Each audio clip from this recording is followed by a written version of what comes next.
For years, Jackie Christie stood by Doug's side like a soldier. Through every rumor, every scandal, every whisper of infidelity, she defended him.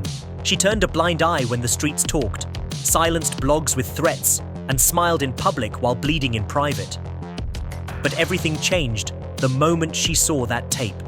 Doug Christie, Malaysia, Pago, a hotel room, together, intimate, unfiltered, exposed. What was once gossip became a gut punch. The video wasn't grainy, it wasn't speculative, it was real, and it broke Jackie.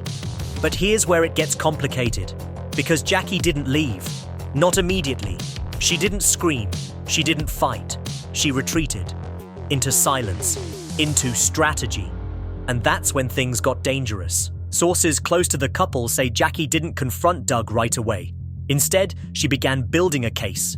She downloaded the footage, hired a private investigator, tracked phone records, mapped timelines. She wanted the full story before making her move, because if she was going to war, she needed ammo. And then, when she had enough, she exploded. According to insiders, Jackie confronted Doug in their home, throwing the evidence onto the floor. "Explain this," she allegedly said, her voice calm but lethal. Doug stammered, denied, blamed editing. But the footage was damning. It showed kisses, laughter, touch, a man in love, or at least in lust. And Malaysia? She looked comfortable, familiar, like this wasn't their first time. But this isn't just about betrayal, it's about power. Because for years, Jackie controlled the narrative. She was the loyal wife, the ride or die, the enforcer on basketball wives who'd fight anyone questioning her marriage. But now, she was the one being played. And in that moment, Jackie had a choice. Burn it all down or play the long game. She chose the latter. That's when the real drama began. Jackie didn't leave Doug, not publicly. She posted cryptic quotes about loyalty and snakes. She unfollowed Malaysia. She showed up to events alone, wearing black. But behind the scenes, she was executing a plan. First, she contacted VH1 producers. She offered them exclusive access to her healing journey, but only if they guaranteed editorial control. She wanted her side told her way. Then she began leaking information. Anonymous tips to blogs, rumors whispered at industry parties. Slowly, the tide turned. Suddenly, it was Malaysia who looked like the villain, the homewrecker, the traitor, and Jackie. She became a martyr, a queen rising from ashes. But here's the twist. Jackie wasn't done. Because while she played victim in public, she launched a private investigation into Malaysia's finances. According to court documents obtained later, Jackie suspected Malaysia was using Doug's money to fund a secret condo in Miami. And when she confirmed it, she struck. Legal threats, asset freezes, public humiliation. She didn't just want revenge, she wanted annihilation. And Doug? He was collateral damage.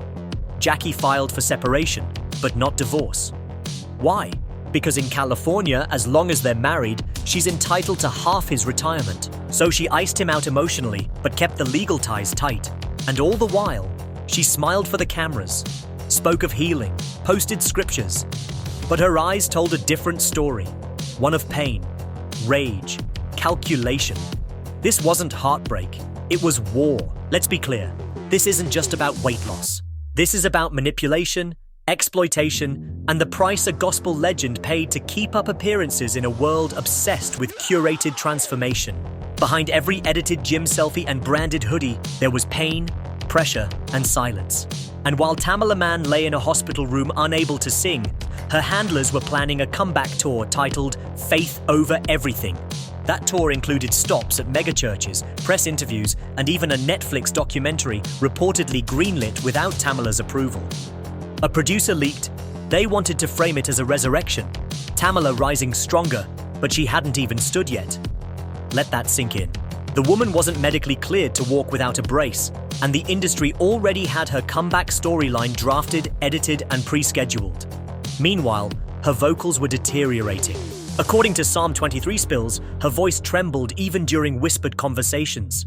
Yet her team was allegedly coaching her on how to lip-sync older performances for wellness updates on IG Live.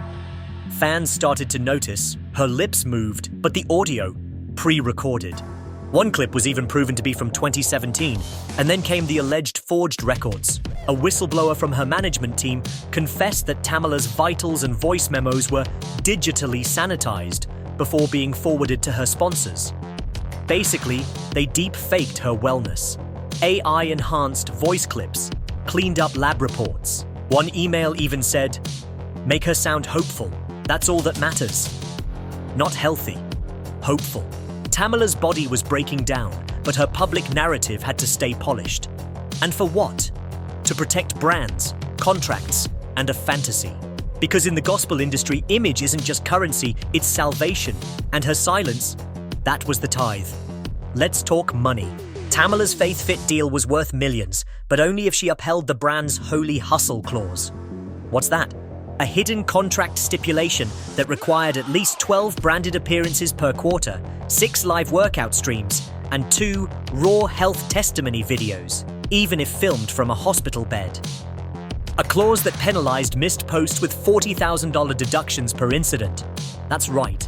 Every day she was too sick to post, they docked her. The clause also included an inspiration fail penalty. If her posts dropped below 75% engagement, translation, not enough amen comments, she owed the brand refunds. And it happened. As her energy faded, so did the likes. So they cut her pay. That's when her son launched the Faith Over Fatigue merch to cover what the brands wouldn't. He saw his mother losing everything and allegedly decided to profit from the wreckage. Meanwhile, David Mann, gospel husband of the century, was caught backstage laughing with a fitness influencer half Tamela's age, one who reportedly pitched her own Gospel Meets Glutes workout show. And when Tamela found out, she didn't cry. She fired everyone. PR team, personal assistant, trainer, gone.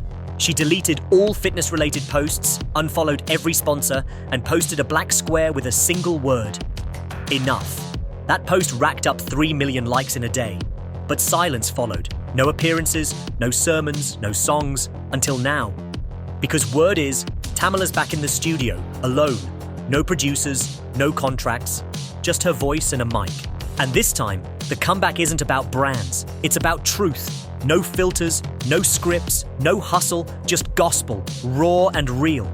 Because sometimes the loudest praise comes after the quietest breakdown.